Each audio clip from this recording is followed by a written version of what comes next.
Hello everyone, I want to thank you for taking a moment to watch this video segment. I'm here with Bill Clough, who is our Chair of Staff Parish Relations Committee.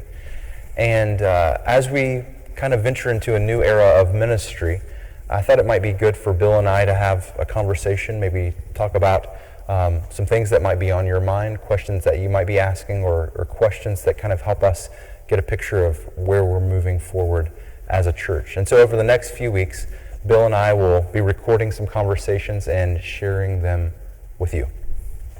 Okay. So, as you said, we're moving into sort of a new season of not just the year, but also of ministry. Mm-hmm. What are some of the things that are happening at St. Andrew that you're most excited about? Well, I'm excited about a lot of things. I think there are some really good things that are happening in our church right now. And just to share a few of those, we have someone who's been going through a process for an entire year to become a certified lay minister. And I believe that this is the future of our church. The future of the church is for lay people to kind of find their identity as ministers of Jesus Christ.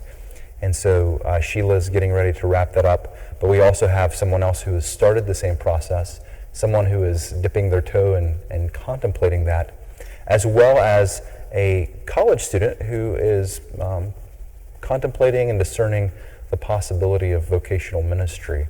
And so it's always really exciting for me to see people responding to God's call and to discern their gifts. We also, as I've shared quite a bit over the last few years, are witnessing some really great things happening through our small group ministry. We have more than 6 people from our congregation who've gotten connected with a small group over the last couple of years.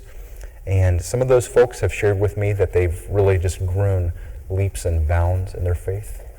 And I'm working with the small group leaders as well as Melanie. We're kind of working together to try to tweak things, to improve things, and help our leaders grow in their capacity and ability to lead groups. And we're taking baby steps to move forward, but I think that we're really moving in the right direction. I would also say I'm really excited that we were able to have confirmation this year, something that we didn't really want to have to do through Zoom. And so we were able to have confirmation with 3 students. They were all in the 8th grade. And on June 5th, we're going to be confirming our students, bringing them into membership along with at least one other adult. And 2 of those students will be baptized. So hope you'll be able to join us. I think that they're going to be baptized at our early service.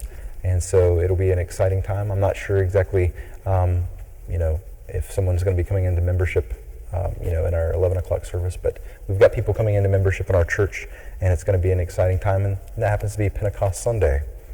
And then one final thing that I want to touch on that I see happening is our congregation kind of taking some steps out of their comfort zone to go out into the community and build relationships with people, to be a witness for Christ, to kind of just meet people on their own turf. And I believe that is imperative for us as we move forward into the future, is to do some outreach and build relationships with folks in our community. Oh, that's great. And one of the examples of that would be what the group that's been going to the Villager Apartments, correct? Yeah, there's a group that's been going to the Villager Apartments at least once a month, and they're just trying to get to know the residents there. We had a small group that did a game day at a local coffee shop, just kind of to try to get families together and make some connections with people. We have another small group that's been providing a meal for people in our congregation once a month. And so I think this process of our small groups kind of discerning what God is calling them to do, it might be a little bit slow, but I think we want to be deliberate and intentional about what we choose to do. But it's very exciting to me to think about all of these groups firing on all cylinders and what our church is going to look like once all of these groups are kind of in their groove. That's great. Yeah. So that's some of the things that I'm excited about. I hope that you are excited about some of these things as well. And I hope that you might join us again next week as we have some more of these conversations. Thanks a lot, Bill. Absolutely.